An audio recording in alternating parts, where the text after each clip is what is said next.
Okay, here's the next one. Her name is Emma. Now, the last grave over here, I asked if he was in the military, and he said aspect. He was an aspect of the Indian Wars.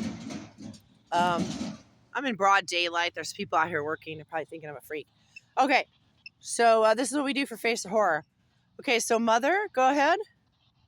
Push that up. Push that up. Show me.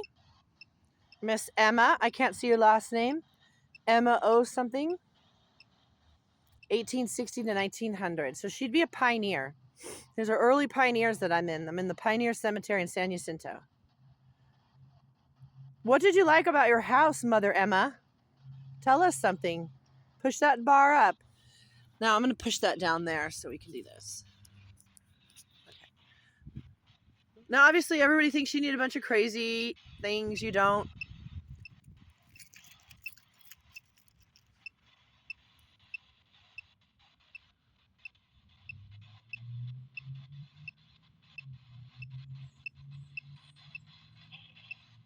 Religion. Oh, nice. Nice to meet you, Mother. So she was into religion, or she liked her religion, which makes sense. There's a lot of religious people in this cemetery.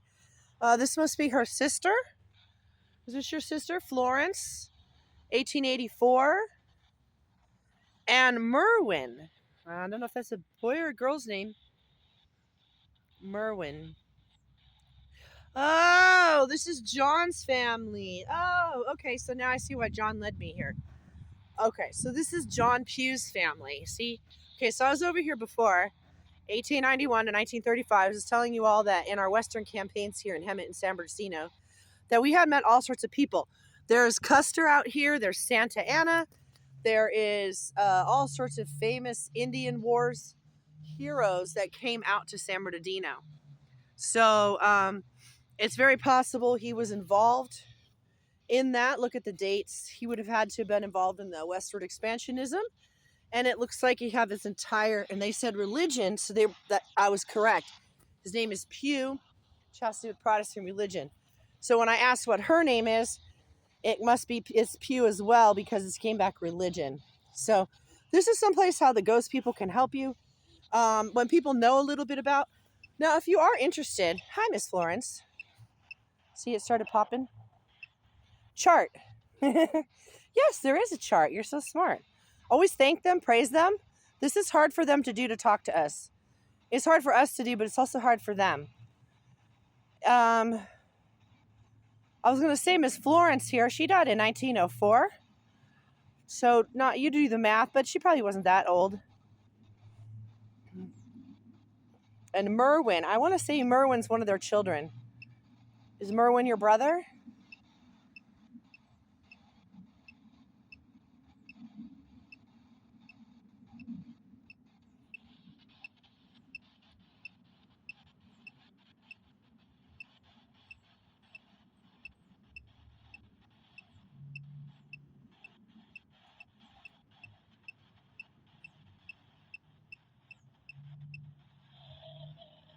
Physically. You were physically ill. Okay, that makes sense because she was really young. 1904. There's good medicine still in 1904, but not out here in the West. Maybe she got injured somehow. Did you get injured, Florence? Because I'm like getting injury off of you. Remember, there's wagons. There's all sorts of things that are dangerous out here. You know, she could have fallen off a horse, all sorts of things. So I like to do when I'm ghost hunting is if an image comes to my mind, I like to tell the other people. Oh, she's pushing it. She said the horse triggered her or something.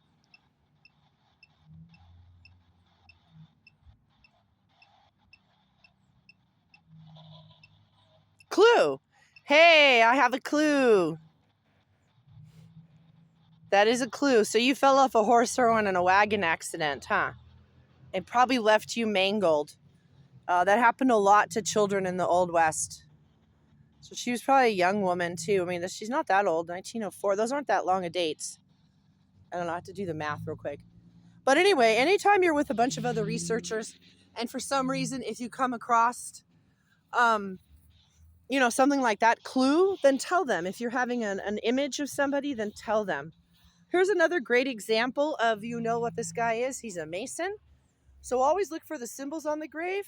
And then, things like this, if you're a Mason, I'm a Mason, he might be willing to talk to me more than he talked to another researcher.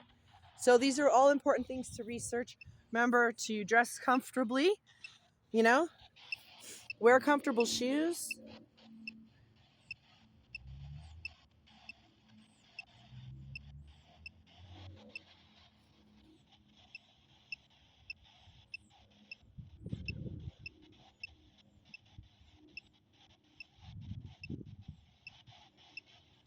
Okay, come on, you can push it up there, Theodore. Hi, Theodore. Merry met, merry meet, merry part again. I wish I knew more of the Masonic oaths, but I don't. My parents are Masons. So go ahead and say hello. Just push that bar right up there, Theodore. No, he just recently died, 1987. He is very old. He was definitely a veteran of some war. Push it up there, Theodore. I know. It's okay. You can do it. There you go. Push it. Turn it red.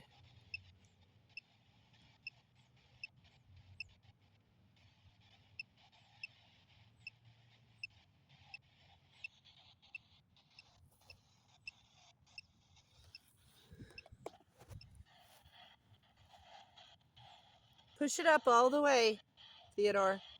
Tell me what you want.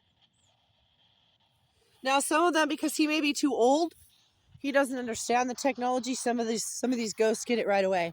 Now, I'm going to show you one last interesting one before I log off. Out here in town, we have a famous road called Gilman.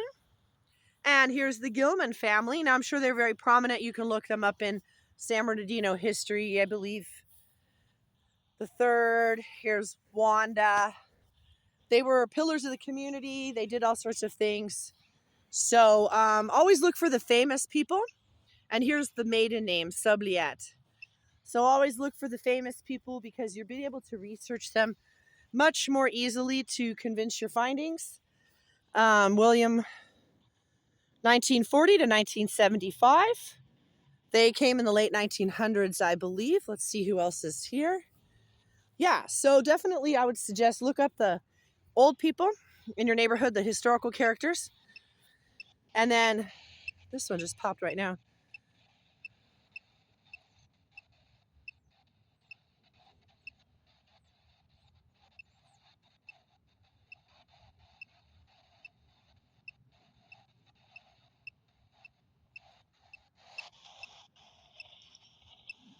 Extensive. Well, thank you. I'm trying to be extensive.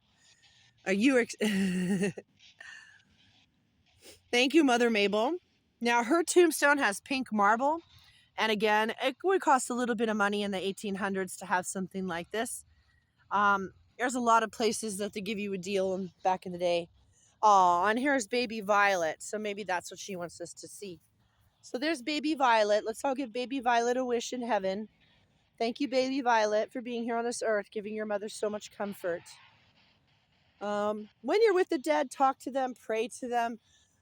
They're just as bored as we are. I'm going to show you one more. There's Edward Bish. Look at, he's the other little boy. I'm so sorry, Miss Mabel. And there's his dad, Edward Bish. So you can tell by the dates. And also, this style of tombstone is, again, always a child's tombstone. This looks like another family member's. Maybe they were fixing it and it's being fixed. So extensive. Yes, I try to do extensive research. Come on, miss. She's pushing us up to me.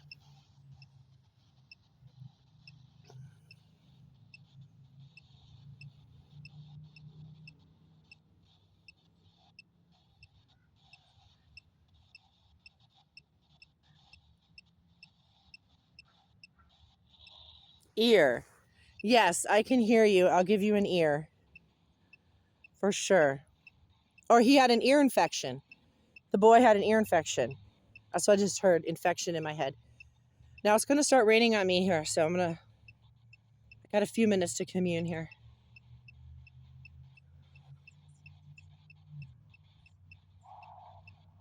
Paige.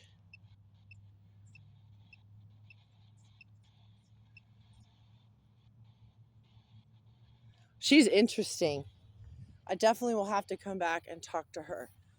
So it's getting wet again. So this is me again at the San Jacinto Cemetery. Sorry for the long video. Let's say goodbye to Miss Sayona. Thank you, Miss Sayona. She's going to talk to me one more time. Thank you, Miss Sayona.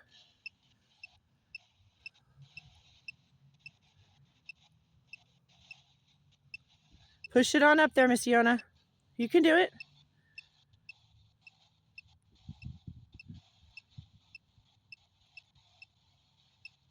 Fan. Yes, I am horror's biggest fan. Thank you, Iona Mierd. All right, you guys. Oh, you heard that. It's time for me to go. Reporting from lovely Hemet in San Jacinto, this is Christy McHugh saying, I am the face of horror. Vote for me.